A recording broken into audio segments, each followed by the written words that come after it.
Social media చూస్తున్న మిత్రులందరికీ నమస్కారం. ఈరోజు మనం చర్చించబోయేటటువంటి అంశం సామాజిక దృక్పథంలో చూడాల్సినటువంటి అంశాన్ని ఈరోజు మనం చర్చించబోతున్నాం. అది ఏమిటి, ఏ యాక్ట్ అంటే ఇంతవరకు సమాజంలో ఎవరు చాలామందికి తెలియనటువంటి ఈ యాక్ట్ ఈరోజు మీ ముందు పెట్టబోతున్నాను. అది ఏంటంటే పోష్ యాక్ట్. పోష్ యాక్ట్ అంటే ఏంటి, అసలు ఈ పోష్ యాక్ట్ ఎప్పుడు ఇంప్లిమెంటేషన్ వచ్చింది, ఎవరి కోసం ఈ యాక్ట్ని ఇంప్లిమెంటేషన్ చేశారు, ప్రభుత్వాలు ఇటువంటి యాక్ట్లను ప్రజల ముందు ఎందుకు ఉంచుతున్నాయి అనేది ఈరోజు మనం ఈ ఎపిసోడ్లో తెలుసుకుందాం. ముందుగా మిత్రులందరూ కూడా మన ఈ లా సోషల్ మీడియాని సబ్స్క్రైబ్ చేయండి. అదేవిధంగా బెల్ ఐకాన్ ప్రెస్ చేయడం ద్వారా మనం చేసేటటువంటి ఎపిసోడ్స్ అన్నీ కూడా మీకు నోటిఫికేషన్ రూపంలో అందుతాయి. అదేవిధంగా మన ఈ లా సోషల్ మీడియాని షేర్ చేయండి. అయితే ఈరోజు కనుక సబ్జెక్ట్లోకి వెళ్ళి మనం ఒకసారి పరిశీలించినప్పుడు ఈ పోష్ యాక్ట్ అనేది దేనికోసం ఉన్నది, అసలు దేనికోసం ఈ యాక్ట్ని ఇంప్లిమెంటేషన్ చేశారు, దీని తాలూకా ముఖ్య ఉద్దేశం ఏంటి అనేది ఒకసారి మనం పరిశీలించినప్పుడు సమాజంలో జరిగేటటువంటి హెరాస్మెంట్లకు గురయ్యేటటువంటి వర్క్ ప్లేస్లో ఇబ్బంది కలిగించేటటువంటి వారి కోసం రూపొందించినటువంటి యాక్ట్గానే దీన్ని భావించాలి. అసలు ఈ యాక్టు ఏ పరిస్థితుల్లో ఎవరికి యూజ్ఫుల్గా ఉంటుంది అనేదాన్ని ఒకసారి చూసినట్టయితే చాలామంది మహిళలు ఇతరత్ర వారి ప్రాంతాల్లో ఉద్యోగాల నిమిత్తం పనిచేస్తూ ఉంటారు. ఆ సమయాల్లో మహిళలు పనిచేసేటప్పుడు వారి పైన ఉండేటటువంటి వారి సుపీరియర్స్ అవనివ్వండి, సహ ఉద్యోగులు కానీ వారిని ఇబ్బందికరంగా గురి చేస్తూ సెక్షువల్ అబ్యూజెస్ చేసేటటువంటి పరిస్థితులు వచ్చినా, లేదు అనుకుంటే పైన ఉండేటటువంటి అధికారులు కింద ఉండేటటువంటి ఇటువంటి పని చేసేటటువంటి మహిళలపై బానిసత్వాన్ని చూపించే విధంగా ప్రవర్తించిన విధానంనే ఈరోజు సర్వోన్నత న్యాయస్థానం సుప్రీంకోర్టు చాలా సీరియస్గా స్పందించాల్సినటువంటి సమయం వచ్చింది. అయితే ఈ పోష్ యాక్టు 2013లో ఇంప్లిమెంటేషన్ అయింది.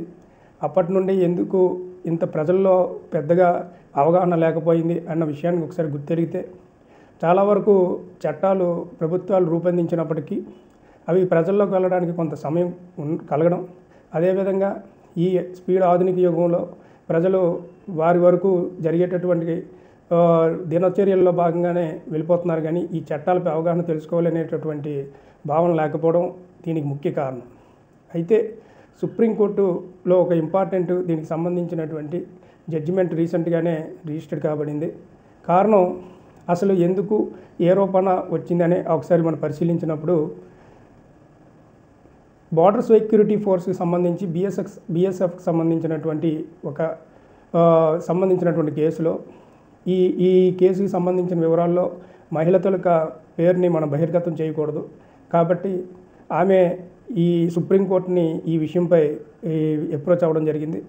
సుప్రీంకోర్టు కూడా దీనిపై స్పందించిన పిమ్మట ఎవరైతే యూనియన్ ఆఫ్ ఇండియా ఏదైతే ఉన్నదో యూనియన్ ఆఫ్ ఇండియాకి సంబంధించినటువంటి అధికారులు మరియు ఇతరత్ర సంబంధించినటువంటి వ్యక్తులకి సమన్స్ జారీ చేయడం, వారి దగ్గర నుంచి అసలు రియల్గా మహిళల మీద ఈ రకమైనటువంటి హెరాస్మెంట్ గురి అయిందా లేదా అనేది తెలుసుకోవడం, దానిపై సర్వోన్నత న్యాయస్థానం చట్టాన్ని ఏ రకంగా ఇంప్లిమెంటేషన్ ఎప్పుడూ కూడా తన మూడో కన్నుతో చూస్తూ భారతదేశంలో ఎటువంటి తప్పిదాలు జరగకుండా తమ వంతుగా జ్యుడిషియరీ ఎంతవరకు చూస్తుందో అనేది ఈ ఒక్క విషయంలోనే మీకు అర్థమవుతుంది. ఇలాంటి సందర్భంలో ఆ బార్డర్ సెక్యూరిటీ ఫోర్స్కి సంబంధించినటువంటి సుపీరియర్ ఎవరైతే ఉన్నారో ఆయనకి 25,000 రూపాయలు అంటే 25,000 రూపాయలు జరిమానా విధించారు. దీంతోపాటు శాఖపరమైనటువంటి చర్యలను కూడా తీసుకోమని ఆదేశాలు ఇవ్వడం జరిగింది. అయితే ఈ పోష్ యాక్ట్ని మన ఈ సందర్భంలోనే కాదు, మహిళలకు సంబంధించి తను పనిచేసేటటువంటి ప్రాంతాల్లో ఇబ్బందికి గురయ్యేటటువంటి పరిస్థితుల్లో సెక్షువల్ అబ్యూజెస్ గురయ్యేటటువంటి మహిళలు ఈ రకమైనటువంటి ఈ పోష్ యాక్ట్ని ఇంప్లిమెంటేషన్ చేసుకోవడం, దాని ద్వారా ఈ యాక్ట్ ద్వారానే మీరు కేసులు ఫైల్ చేసుకునేటటువంటి వెసులుబాటు ఉంది. అసలు ఈ సుప్రీంకోర్టు ఇచ్చినటువంటి ఈ తీర్పుని పరిశీలించినటువంటి ఒక పరిస్థితుల్లో అసలు ఈ పోష్ యాక్ట్ అంటే ఏమిటి అనేది ఒకసారి మనం జస్ట్ బ్రీఫ్గా ఒకసారి విందాం.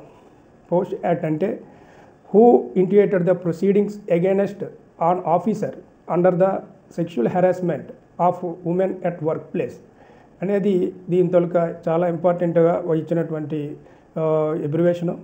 కాబట్టి దీని ప్రకారం మీరు ఎప్పుడైనా కూడా కేసు ఫైల్ చేయొచ్చు. ఈ రకమైనటువంటి పరిస్థితుల్ని భారత సర్వోన్నత న్యాయస్థానం సుప్రీంకోర్టు పరిశీలించిన పిమ్మట జస్టిస్ సుదేష్ ధోలియా అండ్ ఆషానుద్దీన్ అహ్మతుల్లా ఇరువురు కూడా ఈ ద్విసభ్య ధర్మాసనం దీనిపైన ఈ రకమైనటువంటి తీర్పు ఇవ్వడం, దీనికి అనుగుణంగానే ఈ 25,000 రూపాయల జరిమానా విధించడం. ఎవరికైనా ఈ రకమైన సమస్య వచ్చినప్పుడు ఈ యాక్ట్ని వినియోగించుకొని మీరు రక్షణ పొందాలని చెప్పి కోరుకుంటూ, ఇలాంటి యాక్టులు చాలా ఉన్నాయి కాబట్టి ఇకపైన ఇంకా మున్ముందు మీకు తెలియనటువంటి యాక్టులను మీ ముందుకు తీసుకురావాలనే మా ఈ ప్రయత్నాన్ని స్వాగతిస్తారని తెలియజేస్తూ సెలవు తీసుకుంటున్నాను.